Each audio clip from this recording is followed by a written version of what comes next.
Hello and welcome to my boat build walkthrough video. Just a couple caveats. This is not a how-to video. A lot of other people better than me have those videos out there. This is much more focused on some of the solutions that I found that you may find helpful, get the juices flowing.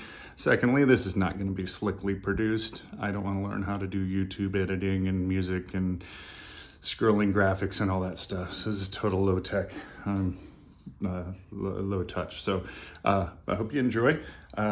Just wanted to give, this is a 14-foot sea nymph. 14M is the model, I think. A little tough to tell because it's from 1989. When I bought it, it looked like that. And I bought it, started working on this in December. It's now July, so 7-8 month project. It now looks like this. So I'll give you kind of a walkthrough. I'll start at the back. First thing everybody should do is name your boat after your significant other. It makes everything go easier. So mine, there's the flag. It's called the Tana Marie. The shark is her totem, and it's even got a cheesy little heart with a fishing rod on it. So that's the flag. And while I'm at it, you'll see Railblaza stuff everywhere. This is their flagpole slash light stand. I love their stuff. It's been really handy. I got it in a lot of different places, so why not use a starport cleat everywhere you can? I don't think anybody ever said, I really wish I had less attachment points. Starting at the back here, a couple other caveats. Where possible, I bought everything I could from Tiny Boat Nation. These guys are the OGs. There's so much great information out there, and so I tried to spend as much money with them as I possibly could. Of course, some stuff had to come from Amazon, but like all the aluminum that I could, like the kit, the hydroturf, all that stuff I got from them. So great job. The hatches are Nate's Dry hatches. So a little bit of a plug. So starting at the back, here's my gas tank holder here. Fed that up a little bit of aluminum and some hydroturf. Also back here are some more accessories for Railblaza, rod holders and attachments and swivels and all kinds of phone holders go in here. There are 2 bilge pumps in this thing. One is here, that's automatic. It comes out here. It's tied into the first circuit breaker after the main accessory battery, so it's just got a float activated. The second is switch activated, manually triggered, which goes out here. Switch panel I'll go over in just a second. The motor, before I forget, it's not on because it doesn't fit in the garage very well, but a new 20 horse Honda motor. I'm excited to take that thing out. Yep, so coming back to this, transducer attachment is there. And then that runs up. All the electronics run on this side, except for the transducer that comes around that side to minimize interference. You'll see in a little bit, got a separate light here for this back hatch. What's going on here is that I've got several rod holders and I needed a place to store them. My inspiration for everything is like a Swiss Army knife. Just how can everything collapse as neatly and cleanly and as functionally as possible? That's the way I think of it. So I got a section of Railblaza track with some starports and they store here. There's actually room underneath that for a second gas tank. So that's what's happened. That's what that second place is for. Battery, the starting battery for the motor is here. I put on a quick connect. It is a lithium battery, only weighs 5 or 6 pounds. Honda said it would work, so I have to trust them. Here, I decided not to start with a bimini top. I may end up going with a bimini top, but for right now, I got these umbrellas that clamp, and I wanted to be able to store them out of the way. They fit perfectly here with some flared PVC. So everything has a place and everything in its place. So that's kind of walkthrough for the back. I already mentioned about the rail blazers, so they've got tracks here and here for the person that sits in the back. These are removable, and they can slide. Right now I've got a cup holder in this one, so I'll come around this side now. I got Millennium seats for the front and the back with the slide track, so that's the fishing position and tiller steer position over here. I know that I did not do the rear track right. This is supposed to be captured, but I didn't like the way that it slid. I don't think this is going to rock forward that often. If it does, I'll switch it. I'll flip it around, but for right now, I went with that. I had to raise it up on top of the square tubing because the way the deck's lined up. If I had thought that far ahead, I would have lowered these down another inch and it would have fit, but yeah, I didn't. So I had to do the square tubing on top. Every hatch locks, so here's some storage for some stuff, anchors and whatnot. Second hatch here, I've got my life jackets and first aid for right now. The galley I did, just kind of orient, you can see in the initial picture, there was a seat here, and there's a seat here. I took this one out. I like the galley walk and when I'd be able to move through. Love the diamond plate, really happy with it. And I love the contrast with the blue instead of the camo on the bottom. That was my lady's idea. I think it looks great. She's kind of the aesthetic, got the eye in the family. 4 rod holders here. This one's a 40. These two are at 45 degrees. These are at 30, so they don't get tangled up. But it'll be really nice to be able to have rods at the ready from the fishing stations. Here I had a little bit of extra real estate, so that's what I did with that. I used Plano Edge 3600 boxes. I built a rack system in here using angle and HydroTurf, so they don't rattle, they just slide in and out. That's mounted to the floor, and then a little bit of extra storage there as well. So that'll be kind of fun to see what goes where from a tackle standpoint. I have not taken this out yet. It has not even been on the water. I'm looking to do so in a week or two, and that'll be fun seeing what problem needs to be solved next. Casting seat, I did another Railblazer mount on this side, so I can attach a rod holder, a cup holder, whatever I want here, and have all that flexibility. This side is just a cup holder / accessory holder that I got on Amazon. I beefed it up just a little bit. This side is unscrew, obviously, and then comes out if I need it to. Electronics are in there. I'll come back to that. RAM mount, Garmin 93, Echo Map 93 SV, I think is the initial, something like that. Goes here. Really happy with the RAM mount so far. That thing's awesome. Switch panel. So just kind of give a walkthrough on this. I couldn't decide where to put this. A lot of guys put it in the galley or something like that. I just didn't want to. I didn't like the way it looked, and I didn't want to kick it. But then I figured out it fit right up under here. So I'm really happy with that layout. It's a little tough to tell in the video, but this is actually a carbon fiber wrap, exterior wrap. It's on this and that as well, so it's not painted, so it looks pretty cool. This is the plug-in for the battery chargers that's running down around under here. Obviously, rocker switches and main kill switches for the accessory and trolling battery and trolling motor goes here. The only downside to having the switch panel here, as opposed to more centrally located, is that all the wires have to go from the battery up to the switch and then to back wherever they go. So there are hundreds of feet of wire in this thing. It all goes through that kind of umbilical cord looking thing up underneath here. So it comes in and then back out. So it's kind of a mess. That's why I didn't run that wire there, is from the transducer for the GPS, so I don't get interference.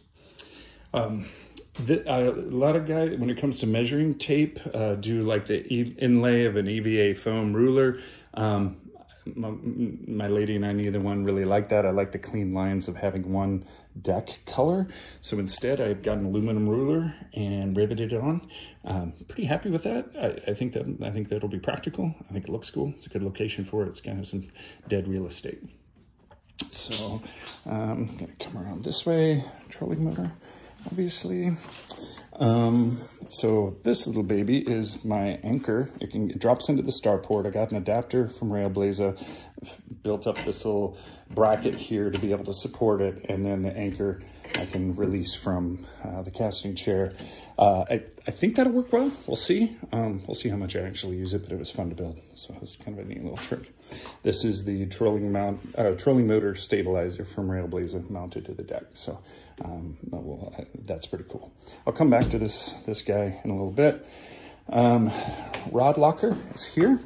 So it holds 6 rods. I know that some guys, you can squeeze in more than that, but between 6 there and 4 there, God help me if I need more than 10 fishing poles. The problem is not fit number of fishing poles at that point. The butts mate here. Those are just some big grommets that I reamed out a little bit to be able to hold the butts of the rods. So that'll work pretty slick. I also stored underneath the lid, you can see the safety lights, nav lights. So this one goes back here. Boop. And then we'll put the other one in because I'm going to do the lights in just a little bit. If I cared enough, this moment of dead time would be edited out, but I don't. Okay, so that's the rod locker. Then this little guy is a cooler. Drains, I put in a drain hole at the bottom. It drains to the back, obviously. I just got a cooler at Walmart. I got a custom sized hatch from Tiny Boat Nation, insulated the top a little bit, and voila. I don't know why I had to get a lock just in case I use expensive beer, I guess. But yeah, that is actually recessed into the bench seat. So the bench seat is going right through here. So the cooler's kind of a fun touch. There, happy with that. Now I'm going to get up onto the boat and show you a couple. I know I'm getting motion sick from my camera, but again, I don't want to do any editing. I have not done anything with the outside of the boat. I haven't focused on the inside. Next winter, I will focus on the outside. I haven't decided if I'm going to wrap it, what to do yet. So I'm going to, honestly, I'm just about to the point of resenting it, so I want to get fishing. It's the bottom line. So the reason I did this little box, so this is built in, this is integral riveted to the deck, is there's so much horizontal space, but not really any place to put things and store things, just a lot of flat, slick surfaces. So this serves that purpose. One, it locks, and I'll show you why. Because when I grab,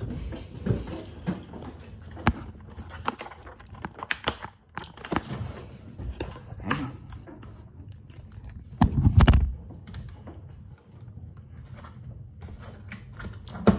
we go, got it. I grabbed the fish finder electronics. That will go right there. Now it's locked, or it can be locked. I have the controller for the LEDs here, and obviously a whistle there. I have 2 deck lights, one on this side and one on that side,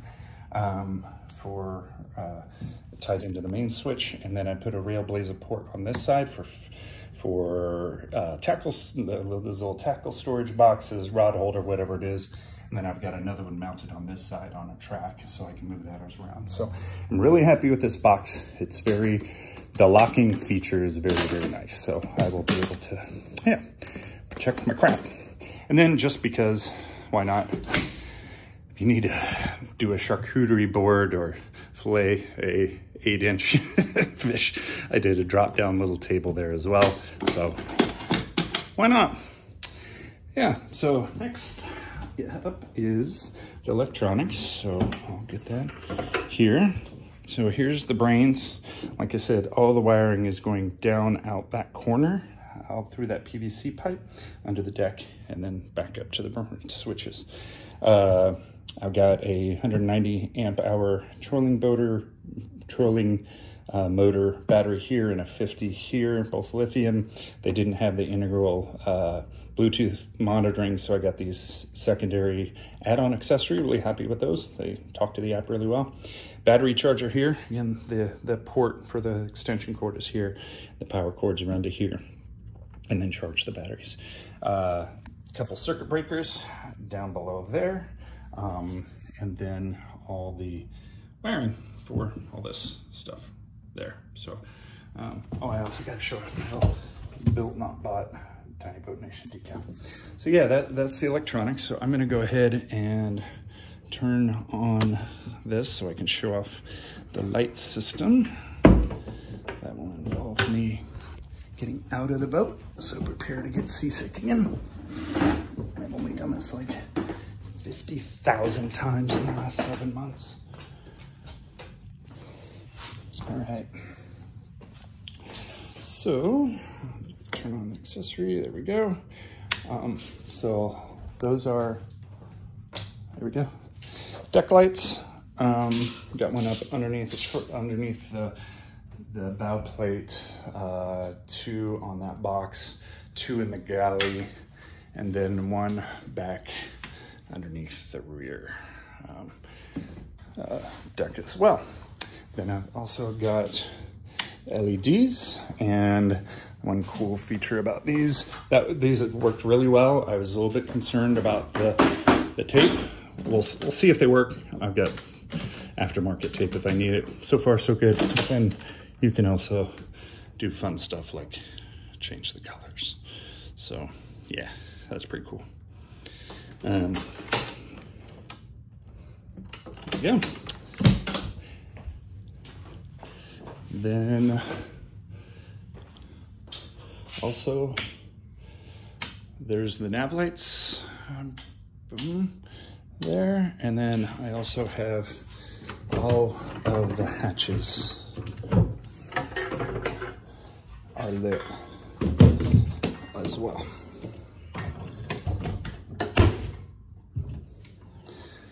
Rod lockers as well, but you have to take my word for it. So yeah, those are the electronics. This is the switch for manually triggering the bilge. Obviously, don't want to do that. There's no water in it.